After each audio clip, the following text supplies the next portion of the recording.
Hey everyone, I hope you saw my last post on Cesar Chavez and my kind of thoughts on the movie, and I promised you I was going to read you a book I read to my kids. So I've never read a book on my phone posted to YouTube before, so be patient with me, but we'll figure this out. But this book I read to my kids every single year on March 31st and other times of the year. So this is called Harvesting Hope, the Story of Cesar Chavez, written by Kathleen Cruel and illustrated by Yui Morales. It's a beautiful picture of Cesar in the fields. Until Cesar Chavez was 10, every summer night was like a fiesta. Relatives swarmed onto the ranch for barbecues with watermelon, lemonade, and fresh corn. Cesar and his brothers, sisters, and cousins settled down to sleep outside under the netting to the mosquitoes out. But who could sleep with uncles and aunts singing, spinning ghost stories, and telling magical tales about their life back in Mexico? Cesar thought the whole world belonged to his family. The 80 acres of their ranch were an island in the shimmering Arizona desert, and the starry skies were their very own. Many years earlier, Cesar's grandfather had built their spacious adobe house to last forever, with walls 18 inches thick, a vegetable garden, cows, and chickens supplied all the food they could want. With hundreds of cousins on farms nearby, there was also someone to play with. Cesar's best friend was his brother Richard, and they never spent a day apart. Cesar was so happy at home that he was a little afraid when school started. On his first day, he grabbed the seat next to his older sister Rita. The teacher moved him to another seat, and Cesar flew out the door and ran all the way home. It took 3 days of coaxing him to return to school and take his place with the other first graders. Cesar was stubborn, but he was not a fighter. His mother cautioned her children against fighting, urging them to use their minds and their mouths to work out their conflicts. In 1937, the summer Cesar was 10, the trees around the ranch began to wilt. The sun baked the farm soil rock hard. A drought was choking the life out of Arizona. Without water for the crops, the Chavez family couldn't make the money to pay the bills. There came a day when Cesar's mother couldn't stop crying, and in a daze, Cesar watched his father strap their possessions onto the roof of their old car. After a long struggle, the family no longer owned the ranch. They had no choice but join the hundreds of thousands of people fleeing to the green valleys of California to look for work.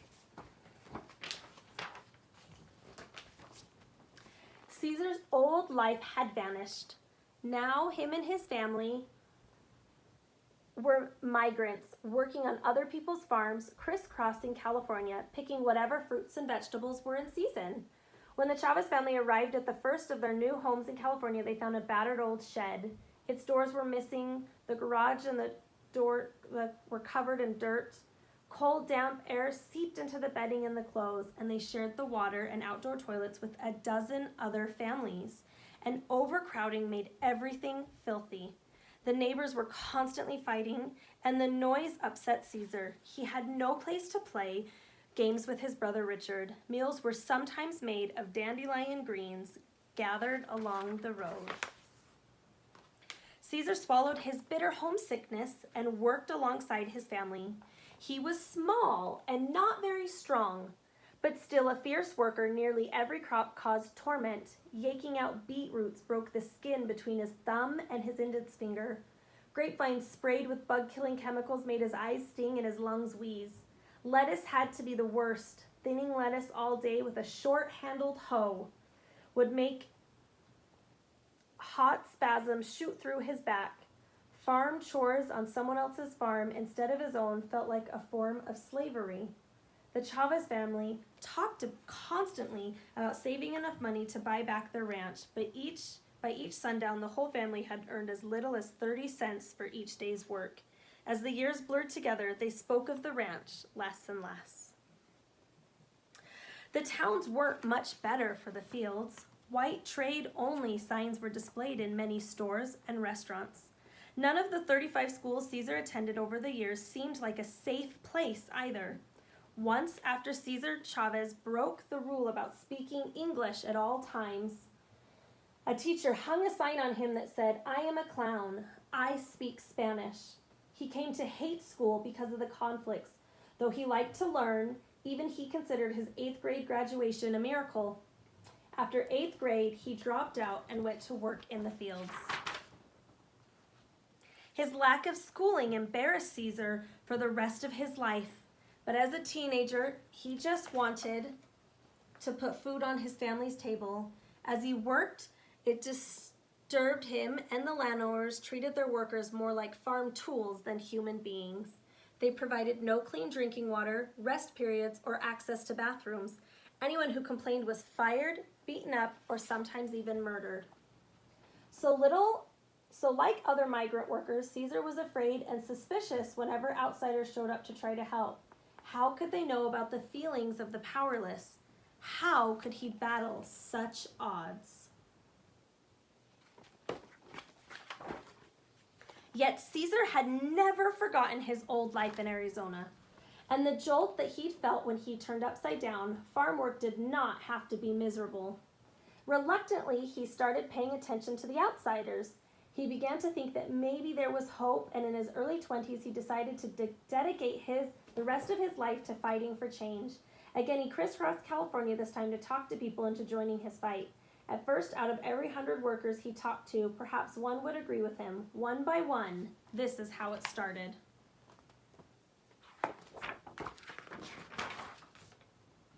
At the very first meeting Cesar organized, a dozen women gathered. He sat quietly in a corner. After 20 minutes, everyone started wondering when the organizer would show up. Cesar thought he might die of embarrassment. "Well, I'm the organizer," he said, and forced himself to keep talking, hoping to inspire respect with his new suit and the mustache he was trying to grow. The women listened politely, and he was sure they did so out of pity. But despite his shyness, Cesar showed a knack for solving problems. People trusted him. With workers, he was endlessly patient and compassionate.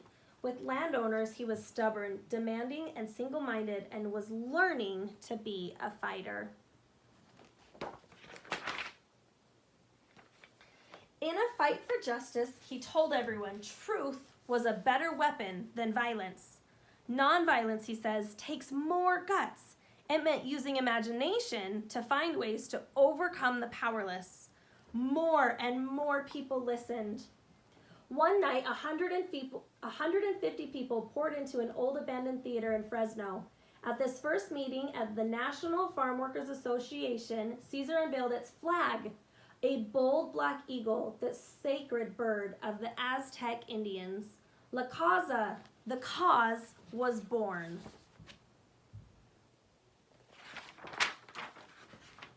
It was time to rebel, and the place was Delano. Here in the heart of the lush San Joaquin Valley, brilliant green vineyards reached toward every horizon. Poorly paid workers hunched over grapevines for the most of each year. Then in 1965, the vineyard owners cut their pay even more. Cesar chose to fight just one of the 40 landowners, hopeful that others would get the message. As plump grapes drooped, thousands of workers walked off the company's fields in a strike or huelga. Grapes, when ripe, do not last long. The company fought back with everything from punches to bullets. Cesar refused to respond with violence. Violence would only hurt La Causa. Instead, he organized a march of more than 300 miles. He and his supporters would walk from Delano to the state capitol in Sacramento and ask for the government's help. Cesar and 65 others started out one morning. Their first obstacle was the Delano police force, 30 of whose members locked arms to prevent the group from crossing the street. After 3 hours of arguing in public, the chief of police backed down. Joyous marchers headed north under the sizzling sun. Their rallying cry was "Si se puede," or "Yes, it can be done." The first night they reached Ducor, and the marchers slept outside the tiny cabin of the only person who would welcome them.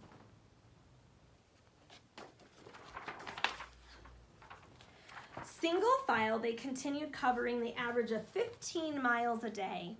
They inched their way through San Joaquin Valley while the unharvested grapes in Delano turned white with mold.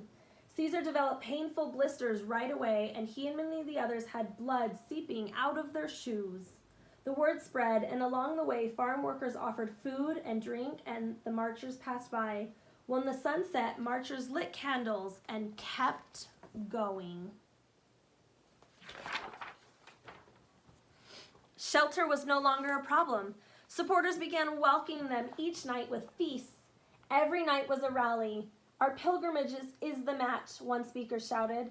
That will light our cause for all the farm workers to see what is happening here.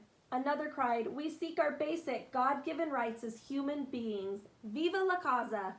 Eager supporters would keep their marchers up half the night talking about change. Every morning the line of marchers swelled, and Cesar was always in the lead. On the 9th day, hundreds marched through Fresno. The long, peaceful march was shook to people unaware of how California farm workers had to live. Now students, public officials, religious leaders, and citizens from everywhere offered help. For the grape company, the publicity was becoming unbearable, and on the vines, the grapes continued to rot. In Modesto, on the 15th day, an exhilarated crowd celebrated Caesar's 38th birthday. 2 days later, 5,000 people met the marchers in Stockton with flowers, guitars, and accordions.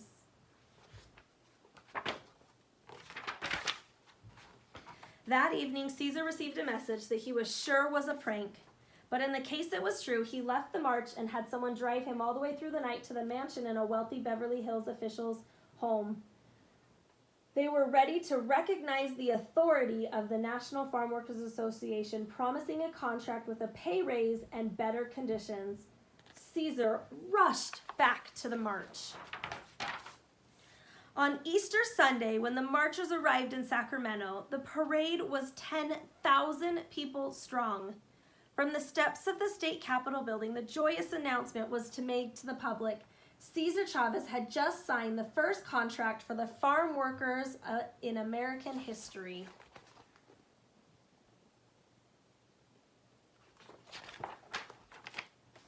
The parade erupted into a giant fiesta. Crowds swarmed the steps, some people cheering, many weeping. Prancing horses carried men in mariachi outfits. Everyone sang and waved flowers or flags. They made a place of honor for the 57 marchers who had walked the entire journey. Speaker after speaker, addressing the audience in Spanish and in English, took the microphone. You cannot close your eyes and your ears to us any longer. You cannot pretend that we do not exist. The crowd celebrated until the sky was full of stars. The march had taken its toll. Cesar's leg was swollen and he was running a very high fever. Gently, he reminded everyone that the battle was not over. It is well to remember there must be courage, but also that in victory there must be humility. Much more work lay ahead, but the victory was stunning. Some of the wealthiest people in the country had been forced to recognize some of the poorest human beings. Cesar Chavez had won this fight without violence, and he would never be powerless again. This is the author's note. Cesar Chavez was born in Yuma, Arizona in 1927 before he founded the National Farm Workers Association. Workers had no way to protect themselves. They had the longest hours, lowest wages, harshest conditions, shortest lifespans, and the least power of any group of the workers in America. We had never thought, Chavez said, that we would actually have any say in our own lives. We were poor, we knew it, and we were beyond helping ourselves. After the walk to Sacramento, the longest protest march in U.S. history, Chavez was known to many as a hero. To show his continuing commitment to La Causa, he would occasionally stop eating. His hunger strikes would attract publicity from around the world. Flying black eagles began to be printed on grape boxes from the few companies that offered contracts, and much of the public learned to avoid the others. It took 5 years of fasting by Chavez, of jail for him and other leaders, of marches, picketing, bargaining, before most of the largest Delano grape growers gave in. Millions of pounds of grapes had rotted, costing growers more than $25 million. It was the first successful agricultural strike in U.S. history. Contracts promised better wages, health insurance, and other safeguards. 45 minutes after he signed the last of the grape contracts, Chavez was organizing a strike of lettuce workers elsewhere in California. Putting in 18-hour days, always on the move, he won many more fights on behalf of the migrants, including the banning of the short-handled hoe, the cause of permanent back injury to thousands of workers. Chavez credited his mother's teachings as a chief influence. He also took strength from his religious faith, his Mexican heritage, and his heroes, St. Francis of Assisi, Dr. Martin Luther King Jr., leader of the African American Civil Rights Movement, and Mahatma Gandhi, who led the nonviolent fight for India's independence from Great Britain. Chavez's wife, Helen, provided indispensable help, as did his 8 children, other family members, and loyal co-workers. In 1993, after a hunger strike lasting 36 days, Chavez never fully regained his strength. He died in his sleep at the age of 66. A crowd many times larger than the one he greeted him in Sacramento attended his funeral in Delano. Chavez was and is controversial, especially among those resistant to change. He had many enemies and received constant death threats. Even today, some argue about him and his goals, and others have forgotten him or have never even heard of him.